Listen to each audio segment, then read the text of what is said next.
From Olympic City and the home of Pikes Peak, this is the Automotive ADHD Show with Matt West.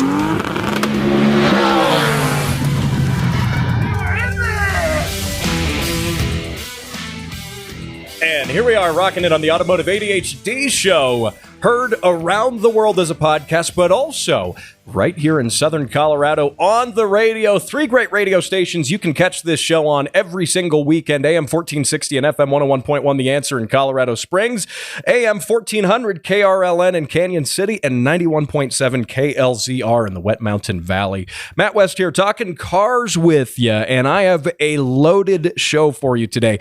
We're going to talk about how the craziest automotive expedition to the North Pole is currently underway. They've got some seriously cool rigs, some seriously cool cars that they're doing this with.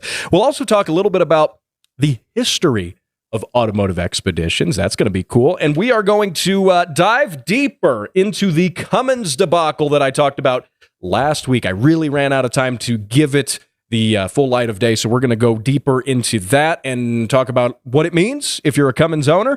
And finally, we actually have a couple other things, I should say. New AI-powered tech could help BMW drivers use their blinkers. Could. A big maybe. So we'll get to that. And finally, California has proposed a new speed limiter mandate. And I've talked about speed limiters on this show before, and I have a very strong opinion against the use of speed limiters, and I've got some new data out to back that. So we're going to talk about California's new mandate with that and how that's, if it passes, I should say, how that's going to affect things. And of course, we're going to play your car sounds on this edition of the show. Now, I am back from very sunny, nice and warm. Speaking of California, I was in California last week. I did the show out there if you listened last week or on the podcast, and there is some automotive skullduggery going on in the political scene out there. I'll say that. But I was out there for work, and I got back to Colorado just in time for 8 inches of snow, because that's how it goes. It was 75 degrees during the day, 65 at night, gorgeous, beautiful Palm Springs, California, and then I come back here and it's snowing and it's cold, which is, just my luck, obviously. But anyway, interesting thing I want to talk about, though. On the plane ride on my trip, I had a rather talkative Canadian woman sitting next to me on the plane. And you may have some opinions about talking to people on airplanes. It's kind of like talking to people in an elevator, right? Except it's like a 3 or 4 hour long, depending on where you're flying, elevator ride, sort of, right? A lot of people don't like talking to each other on the planes. On planes in general. But hey, this lady, she was really talkative. She was a really sweet, nice lady from Canada. And she's from a place called, and I'm going to butcher this. I'll give you that heads up. I barely speak English correctly, but Awagawalawa, Alagalawa, Lawagawa Awa. Any combination of those syllables, stick them together and you'll probably get pretty close to it. But it made me realize something interesting. Right now, there are friends of this show who listen in Canada. I see it on the podcast statistics. I know we've got listeners in the great frozen north. Of course, the car scene in Canada is interesting because they get certain JDM cars that we never got here in the States, but also their car scene is defined by the fact that cars completely rust away into nothingness in about 6 months. So take it or leave it there. I don't know. I'd love to have some car sounds submitted from Canada, though. So if you are from Canada and you're listening on the podcast or the stream of this show, go send those car sounds in. Facebook.com/automotive ADHD. I'll play them here on the show. But this Canadian woman, it brought up some interesting things talking to this Canadian woman, just because I realized Canadian is a weird Canadianese, I'll say. The language of Canada is very interesting because, yes, they speak English, but they also speak French, and then half of the towns or places are named after some native Indian word that neither the French or the English can pronounce correctly, so they just sort of pronounce it both ways. It's weird. So it's English, French, and different tribal Indian. It's really weird, but I did find my new favorite word, and that is skookum, Skookum. Skookum. It comes from the Chinook language, the Chinook Indians, and it has a bunch of different meanings. According to Wikipedia, it is commonly associated with the English translation of strong, monstrous, greatest, powerful, or ultimate. So if something is, say you've got say you've got a 1,000 horsepower Cummins diesel pickup truck that now needs a recall. We'll talk about that later. But if you've got that, it makes 1,000 pound-feet of torque. You could say that truck is skookum. It's very skookum. And it's just a fun word to say. I love it. I'm someone who works with words for a living, and skookum, that's my favorite word now. I love it. Also, weirdly, the discussion in an unautomotive fashion turned into with this lady. Apparently, they have this principle of green burials in Canada, which is like a burial where you put someone in the ground instead of cremate them. And apparently this is a big thing there, which I'm not in tune with the Canadian political landscape at all. But isn't that just how we've been burying people for like centuries? We're talking about someone who's deceased, right? Not to be grim, but isn't that's what we've been doing? Humankind has been doing for centuries and centuries and millennia is burying our dead in the ground. But apparently if you do that in Canada now, you're green and environmentally friendly. So I go figure. You know what? You learn something every day. Also, the word skookum. I love that. So, speaking of something that could be skookum, I guess, BMW says that they are going to use AI, artificial intelligence, to help BMW drivers use their turn signals. Now, I'm maybe being a little facetious here. This is not actually what they say they're doing, but this is going to be the result of what they're doing. They're updating their level 2 driver assistance system in some of the new models they have, their 2024 models, the 5 Series, 7 Series, the X5, X6, X7, the iX. You were thinking I was going to say X8? No, that would make too much sense. But now this basically lets cars drive hands-free at speeds up to 85 miles per hour on, highways and things like that. Again, these self-driving in air quotes things really aren't that. They're still really meant to be used like an autopilot on an airplane. You get up to cruising altitude and you're just flying along and the autopilot flies the plane. Same thing with the car. You get up to highway speed, you're on a nice stretch of road, you sit back, you turn the autopilot on, and it just kind of takes some driver fatigue away from you. Now, granted, the goal with these self-driving systems is to be fully self-driving. That's what they intend to do. But right now, as it stands, it's not really the case. But that being said, the BMW system does have the ability to do lane changes. If it sees traffic moving faster in, say, another lane, it has the ability to suggest to the driver, why don't we go into this lane? And what's interesting about this new thing that they're doing, though, is they are using AI and image recognition on your face to determine if you look at the mirror, that signals to the car, oh, you approve the lane change, let's go in that other lane.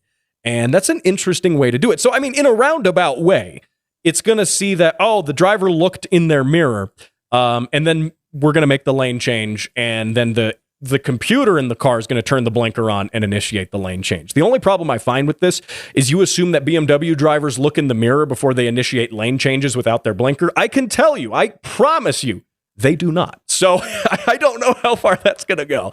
I'm just telling you how it is.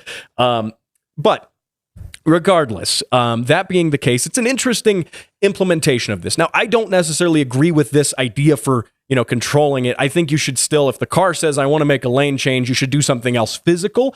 Because if I'm looking in a mirror and the car says, oh, you looked at the mirror, that means you approve my lane change. And then it goes over and does the lane change. No, I'm looking in the mirror to make sure there's no obstructions. There's nothing I'm going to hit if I make that lane change. So the act of checking should not double as the act of confirmation, if you get what I'm saying, right? You're checking before you confirm. And it says, oh, you checked? Okay, we're just going now.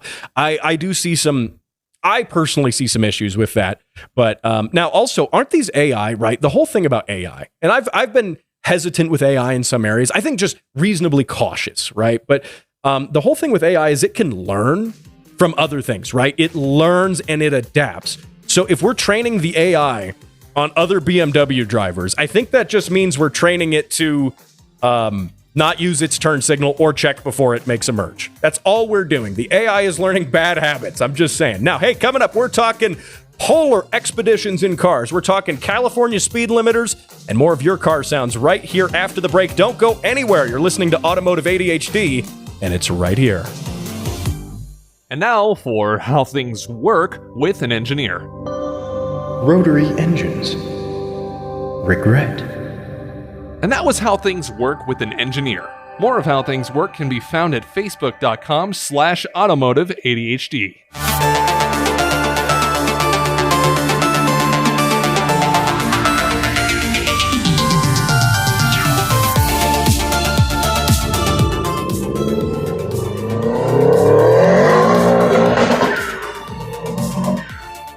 Oh, yeah. Those car sounds were from the vault from Jackson. He sent those in from the land down under from Australia. Of course, you can send your car sounds into the show. I like playing them here on the radio. Submit those car sounds at facebook.com/automotive-ADHD. You can also do it via email, matt@throttlewarrior.com. Now, I got to get to this quick because there's so much to talk about here relating to California's speed limiter mandate.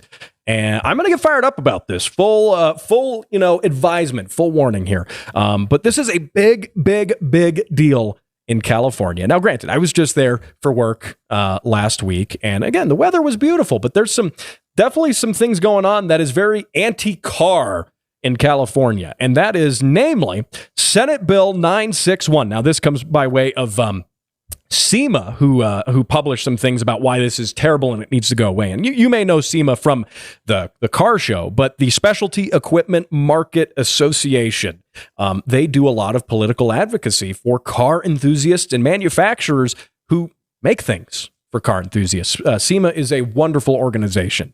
Just throwing that out there.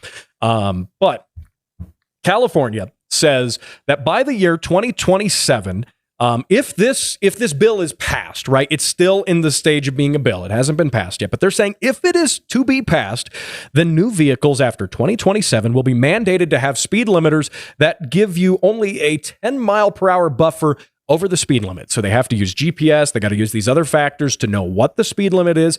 And then they can say, well, you can go 10 over. That's it. And I'm not here to say you should be speeding. No, in fact, on the contrary, speeding is illegal. Right? It is. But this isn't about if speeding itself is right or wrong, because it's already illegal. We already know that. But this is so much more than that. And this goes into a lot of the principles that I've talked about when I've talked about the government mandated kill switch, which is still in effect. That's still like a rule that's going to happen here. When it comes to, drunk driving, and the car's got to use AI and figure out if you're impaired and then shut the car off. It's ridiculous. Again, we can't have that either. But, there are a lot of problems with speed limiters, and getting the fact that speeding is already illegal out of the way. Again, I'm not condoning speeding by saying any of this, but the problem with speed limiters, by putting that in the car and saying you physically cannot speed, is a broad solution to a problem that they have yet to actually correctly diagnose the issue, the cause of the problem, which, by the way, it's not speeding, but I will get to that in just a minute. But it broadly assumes that everyone's a criminal, whether you're a mom driving your kids to school, whether you're a car enthusiast, whether you're a criminal running drugs. It just assumes everyone is a criminal, right? And there are perfectly legitimate and legal instances where speed can be used, especially in cases of an emergency. There are just times where sometimes an ambulance isn't going to get to you in time, or there's any number of issues where it would be legal and prudent to speed, and you may save somebody's life in doing so. And most importantly, this opens up a door to more legislation that shouldn't be open, because for one, it doesn't address the actual problem. People are still going to manage to hurt others with vehicles through negligence. Cars are dangerous. Yeah, I get it. They are. Driving is dangerous. I mean, driving is significantly more dangerous statistically than commercial air travel. Yes, we think flying around in a plane is dangerous. Yes, you hear things about, door plugs coming off of 737s lately, right? You hear about those because they make big news, but statistically speaking, air travel is very safe compared to driving. But the thing is, I mean, I've seen people be completely negligent, reckless, and dangerous at or even below the speed limit. Like, the speeding itself is not the only issue we have. If anything, we have we have an epidemic of unskilled, untrained drivers, and we're going to get into that. But the thing is, what the door this opens, right, is you say, hey, we're going to ban speeding physically. Bear in mind, it's already illegal, but we are going to physically prevent your car from speeding. And then, well, people are still going to get hurt. People are still driving distracted. They're still doing dumb things. They still don't know how to drive. So they're just going to be crashing. But, there's still going to be road deaths. No matter what you do, there's still going to be road deaths. And then if you're in this line of thinking that, well, we got to ban this to fix that, then you might say, well, the next logical step would be, let's just ban humans driving altogether. We got these new self-driving cars. They can figure it out. They can drive better than humans. And hey, even if they can't, we'll just mandate it so the manufacturers just have to figure it out in a short amount of time. And that'll clearly make things safer. And then you will still have problems as time goes on. There will still be things that happen on the roads. And then they'll say, well, why don't we just ban driving altogether? That seems like the safer alternative. Let's just ban cars categorically as a whole. So yeah, through speed limiters, you open up this possibility for this other legislation that is just a reactionary legislation to things that are happening. And for the record, speed is not the problem. Let me say this again. Speed is not the problem. Now, saying speed is the problem, let me give you an analogy. And this might sound familiar if you listened to the show before. It's not the first time I've used this analogy. But saying speed is the problem is like saying that a man who pushes another guy off of a building and kills him, gruesome, I know, right? But it's like saying that guy who pushed this other dude off of a building isn't at fault. Rather, gravity itself is the problem and needs to be banned. I mean, if California could ban gravity, they probably would. But I mean, that's for one. I mean, that's completely removing any accountability from the person who actually committed the crime. Yes, gravity ultimately is part of why this guy died after falling off of a building. But wouldn't you say the cause of that was the dude who pushed him off of the building? Just throwing that out there. Now, I also, need to mention this, and I've mentioned this story before, but back in January 2022, a 2019 Dodge Challenger entered an intersection in Las Vegas at 103 miles per hour and struck a minivan, killing 9 people. And that's very tragic. My heart breaks for the families of those involved with that. It's truly terrible. But the NTSB determined that the Challenger's driver was using cocaine and PCP, and that impaired his decision-making. Oh, yeah, and he had a history of speeding offenses, too. But look at that last point there. Cocaine and PCP. Now, let's also put this in perspective with how many speeding deaths are there. Well, that's kind of hard to quantify, and there's a reason for that. But NSC.org reports that 12,000 people are killed every single year in crashes related to speeding, and that is countrywide, all across the United States in total. And the legislators pushing for things like this bill in California say that's their primary motivation. We got to stop this problem. Now, they consider here, according to NSC.org, quote, a crash is considered speeding related if the driver was charged with a speeding related offense. Okay, so if someone was distracted by their cell phone and they were speeding, but they crashed because they were distracted. They crashed into a static barrier because they weren't paying attention, because they were looking at their cell phone, but they were also doing 10 over the speed limit while they were doing it, maybe because they were distracted. That's like, and then they said that becomes part of this statistic. That becomes one of this 12,000, this statistic of 12,000 people that are killed, quote, because of speeding. That's not, using my analogy of a guy pushing another guy off a roof. That's like saying gravity is the reason this person died. The reason they crashed was because of the distracted driving, because of the cell phone. That was the reason for the crash. Yes, speed maybe made the crash worse, but speed sure as heck wasn't the actual cause of it. And it's not like if you drive your car that speeding will literally kill you. The second you go 5 over the speed limit, your car's just going to immediately implode and get sucked into a void, you along with it. That's not going to happen. That's not going to happen. And I got to point this out. I'm fired up about this. You can tell I'm fired up about this. But California, according to CDC.gov, California in 2021 has had over 10,000 deaths by illegal drug overdose. So 12,000 speeding deaths for all 50 states in total versus 10,000 illegal drug overdose deaths in just California. And by the way, that 12,000, again, it's arguable if those were even actually caused by speeding. And so what's the real problem here? I think my point's making itself. Also, just side note, California is number one in the country for those drug overdose deaths. Number one, 10,000 in just that one state. So now here are my proposals, though. I'm not just here to complain. The government is telling us that traffic fatalities are on the rise compared to, say, a decade ago. Coincidentally, smartphone ownership has also increased in that same time. But I believe drivers are more distracted than ever, okay? I mean, most of our problems do stem from poor driver training. So you've got drivers who are not trained in the dynamics of what their cars do or anything aside from gas pedal, brake pedal, park, reverse, neutral, and drive, right? Like that's it, okay? And then you compound that with the fact that they're distracted by all these different things that are going on. So we already have poor drivers to begin with. The driving knowledge requirements, the actual skill requirements of operating the vehicle are a complete joke even compared to other Western countries.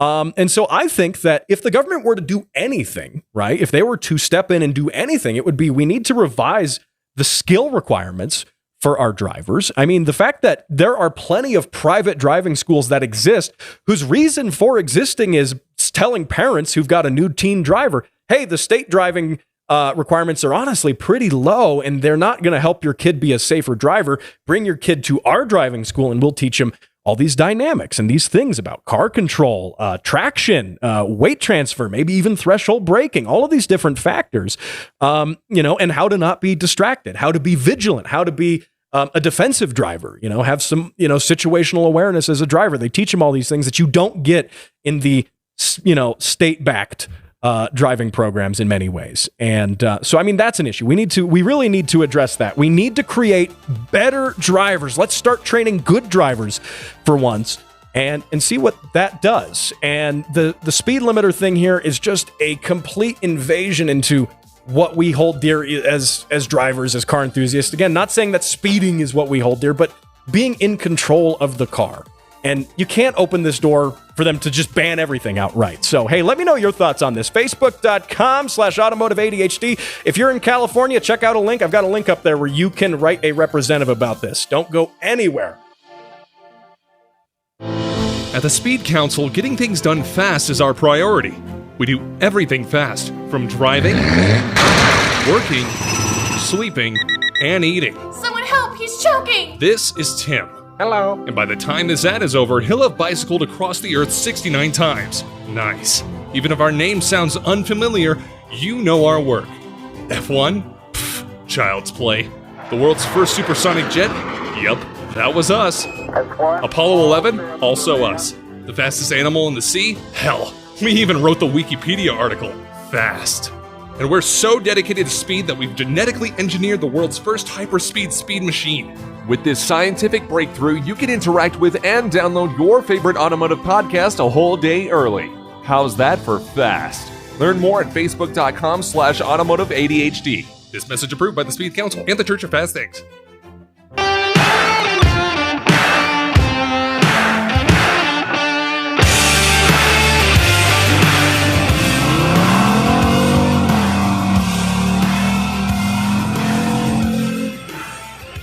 Oh, man, there we go. Hey, you're listening to the Automotive ADHD Show.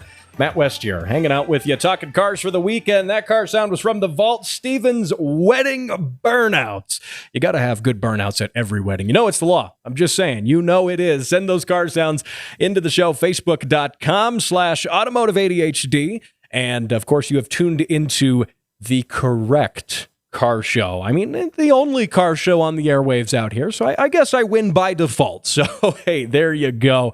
Now, I got to really quick touch base on this. If you're familiar with the Takata airbag recall, you probably remember hearing about this many years ago now, several years ago. This has been going on for a while, but to get you up to speed on it, if you're not familiar, essentially what has happened is that the airbags, when they deploy, can accidentally send pieces of metal shrapnel into your face and through your skull through the airbag. And this is, this made national headlines when the recall came out. And, tons and tons of cars were affected by this. And if I'm not mistaken, this might actually be the biggest automotive recall ever.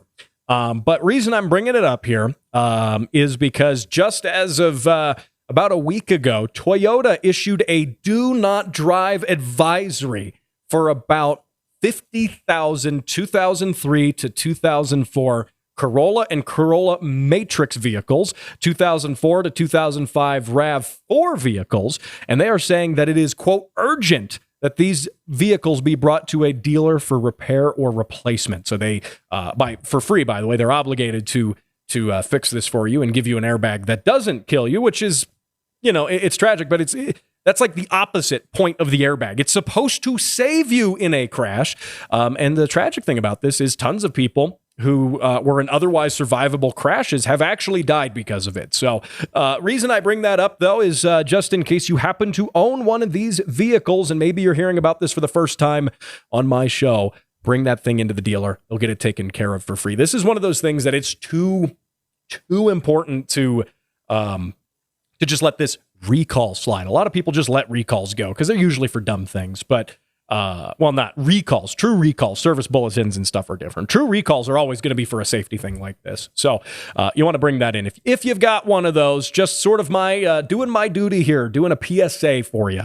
And that was just announced by Toyota. Again, a do not drive advisory, which is pretty rare when they use that kind of language. Just saying. It would probably even, I'm not sure if they're paying for people to tow these things to the dealer, but if they're telling you not to drive it, I don't even think they want you to drive it to the dealer. But if you have one of them, you probably should check with them first to see if they cover a tow. They might actually cover you towing it to the dealer because you're still at risk even driving it to the dealership. So anyway, there you go. Now, I got to talk about one of the most interesting, one of the most interesting expeditions, we'll say. Ever since the, dawn of the automobile, people have been driving cars to weirder and further places. And we've had cars that have gone to the North Pole before, but there is a new polar expedition in the works, the Trans-Global Car Expedition. And that's because they're not just going on, they're not just going to the North Pole, in fact. They are going all over the place, and they are going all the way basically around the world on almost any continent they can. And this has them starting in New York, going all the way up through Canada, all the way up into the frozen north with our Canadian friends, which I was just talking about at the top of the show. My new favorite word, skookum, from that part of the world. But anyway, so they're going all the way up there to the North Pole, then back down and into Europe, and then they're driving through Europe, they're going through Denmark, then they're going into the Middle East, then they're crossing over into Africa, going all the way to the bottom of Africa, and then down to the South Pole. Truly a trans-global expedition. And this is way cool. I'm just telling you, this is super cool. I think just because even as a car enthusiast, not even as a car enthusiast, I think everybody, especially as a kid, sees these great, explorers, going to these amazing places in the world. And part of, I think a lot of folks, want to try that being an explorer, going places that no one has ever gone before, say with an automobile, for example, traversing land that has never been driven on.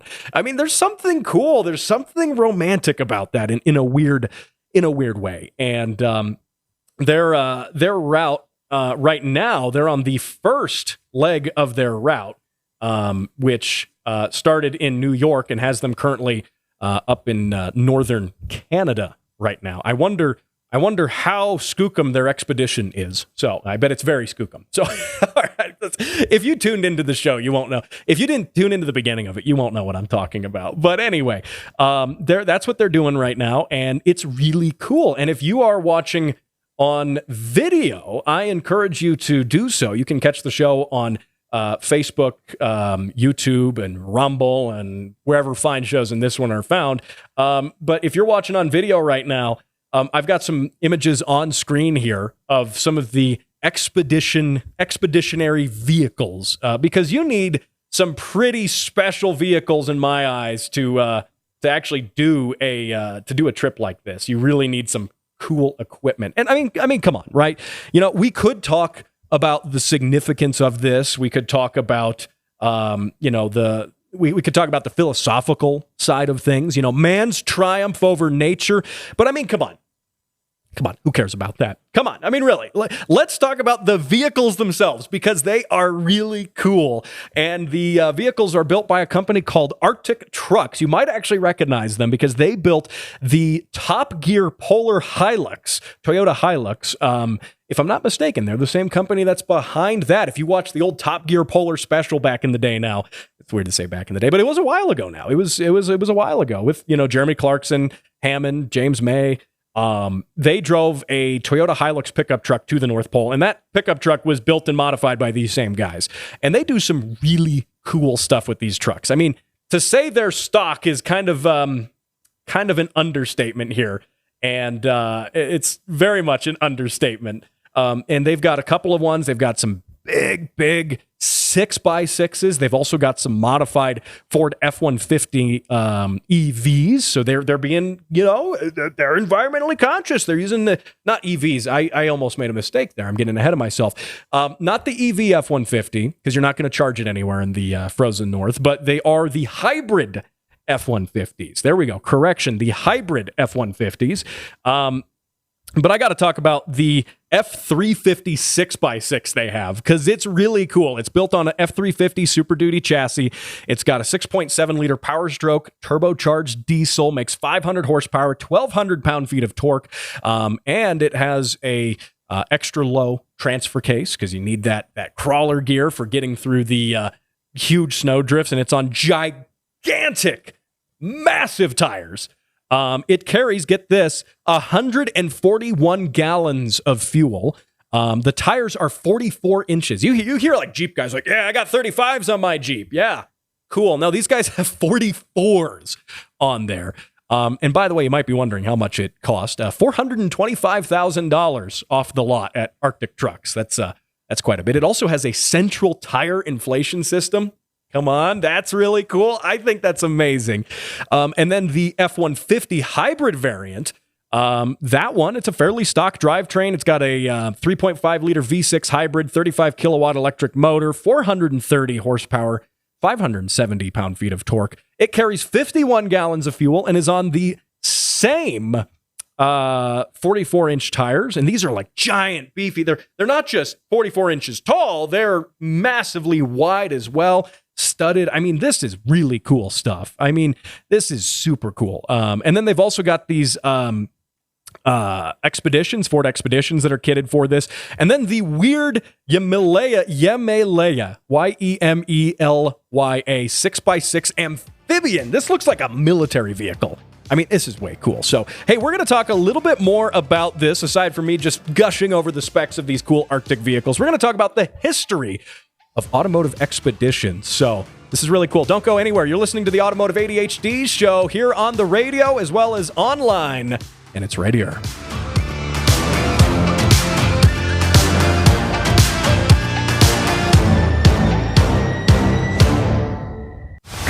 Colorado Springs' #1 car show by default.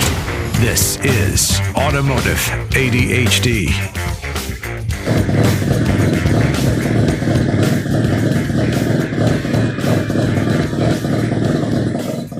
Hey, there we go. Those car sounds were sent in by Adam. Another great one from the vault there. Nice rotary engine. FD, RX-7. That's one of my favorite car sounds there. So send those car sounds into the show, facebook.com/automotiveadhd. And I don't imagine an RX-7, an FD RX-7 is doing a polar trip, you could say. It's not happening. Before the break, I was talking about the tremendously cool Trans-Global Car Expedition. These guys are a bunch of explorers. Now, they've got some scientific equipment. They're going to be studying, ice sheets and things in the north, in the North Pole and the South Pole. This is taking them from New York City up to the North Pole, then back down through Europe and South Africa and into the South Pole, and then back up through South America. I mean, this is really cool. And they're doing driving. It's a tremendous distance. I mean, literally around the world, you could say. This is about as around the world as you can get via car. And obviously, they're going to be using some ferries and ships and stuff to get them between the continents. I don't think they're driving the cars through the sea themselves, so that would be It would be pretty cool if they were. But anyway, just real quick, and I promised we'd talk about a little bit about Cummins and the Dieselgate issue with Cummins, if you want to call it that. But, with this really cool polar expedition, yeah, they're doing it for science. They're doing it for this. They're doing it maybe because they want to be explorers, and it's really neat. Again, I think the cars are cool. Like, that's my favorite part about this. You can have all this romantic stoicism surrounding being an explorer and going to these places, but come on, these cars are just really stinking cool. Oh man, I don't know. I'm a car guy. What can I say? But that being said, it is not the first time someone has driven a thing like this with an automobile. In fact, going back to the early 1900s, so 1903, 121 years ago, Horatio Nelson Jackson, this guy, if you're watching on video, I got a picture of him up on the screen here. And he wagered that he could drive, $50. That was a lot of money in 1903, that he could drive from San Francisco to New York in 90 days. And there were, at the time, only 150 miles of paved road in the entire country. So Jackson decided to take the wheel and drive his car with his co-driver, Sewall Crocker. And they used a Winton touring car, which I've seen this car in person, actually, at the Smithsonian, the history of American, industry and things like that. That section of the Smithsonian, I should say. I was there last spring, and I got to see this car in person, and it was really cool. It's amazing to imagine someone driving across the country and how big of a feat this was. This thing had a 2-cylinder engine making 20 horsepower. Now, it was under the driver's seat, so I guess it was technically mid-engine. Sort of. It's mid-engine, yeah. Maybe not how we think about it. But, it is just really cool. And along the trip, they picked up a bulldog halfway through. So when you look at the pictures here, there's this dog just sitting up front, happy as can be on the entire trip. And this is really cool. And he made it from New York, other way around, from basically the West Coast all the way to New York on the East Coast. And it took 63 days, 12 hours and 30 minutes. Now, we have the cannonball records that happen, from New York to LA. They're down into the, 27, 28 hours. There might even be one that's a little faster. There's so many people doing that record now, it's kind of hard to keep up with it sometimes. But we're down to doing that in a day and some change. But it took 63 days when this happened. And it was a big deal. And it cost in 1903 $8,000. Jackson paid $3,000 for the car, and he paid $15 for Bud, the bulldog he picked up along the way. So, and that's I don't have that calculation for inflation right now, but that was a fair amount of change. And I imagine this polar expedition that's happening right now is a fair amount of change with all those vehicles and custom vehicles, no less. But the spirit of being an adventurer and an explorer is still there, and it's really cool to see that there are still people taking cars, wheeled vehicles, in places where man has really never gone before. Like, yeah, we've gone to the North Pole and we've done some of these other things, but doing that whole trip, that's really cool to me. I think that's really fun. And that does go back to the roots here of, the first cross-country road trip. And we don't think of road trips being that crazy now. You get in your car, you drive, you get some gas here and there, whatever. You might stop for lunch at a truck stop and whatever, right? But back 121 years ago, it took 63 days, and no one had ever done it before. So there's something to be said about that. That's very cool. I'm very interested to see where this global car expedition goes. I think it's going to be cool. You can follow along with them online. If you look it up, they've got like a live tracker of where they are. And this is going to take a while. They're not going to be done with this for a while. It is going to be quite the trip. So, and I imagine we'll see more about it. I'll probably give you an update about it as things go on. So I promised you, though, some Cummins talk, and I mentioned this briefly last week at the end of the show, and Cummins is in trouble with the EPA, and they've been fined, I believe, the second highest fine ever levied against a company for environmental reasons, and this boils down. We still don't know the exact nature of the quote-unquote defeat device that was used for this. We don't. They say it's software-based, so did the truck know it was, was this done maliciously? Did Cummins do this maliciously? Now, Cummins supplies these diesel engines with these Cummins engines to Dodge to put them into the Ram. So Dodge is inadvertently wrapped up in this, but this specifically relates to the actual engine manufacturer. which is Cummins. And so, and the issue here is that, the issue is NOx emissions, nitric oxide or nitrogen dioxide, known as NOx. And that is apparently, they say, the emission that's responsible for acid rain and some other stuff that you don't want. But it's created during high temperature combustion. As I understand, I was looking into this, when nitrogen and oxygen, which that's the air you and I are breathing right now, it's nitrogen and oxygen. Normally, they don't react with each other. If they did, we'd all be dead. We would just cease to exist. But when you compress it in an engine like a diesel engine under high temperature, high load, apparently, I'm not a chemist, but apparently it reacts and creates NOx.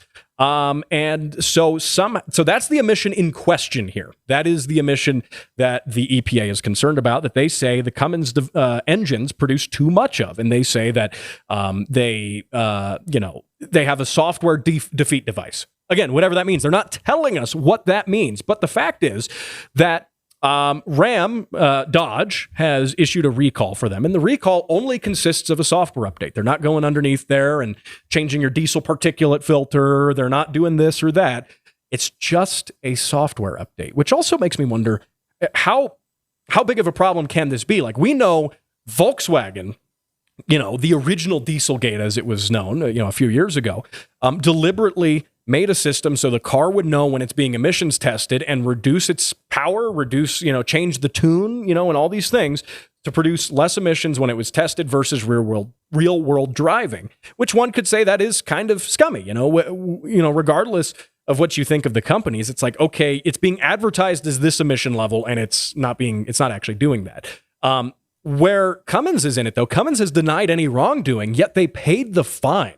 And I find that interesting. So did they pay the fine to avoid any further legal battles? That's not likely, because the fine was like with the B, capital billions. And I don't think your legal battles would total that.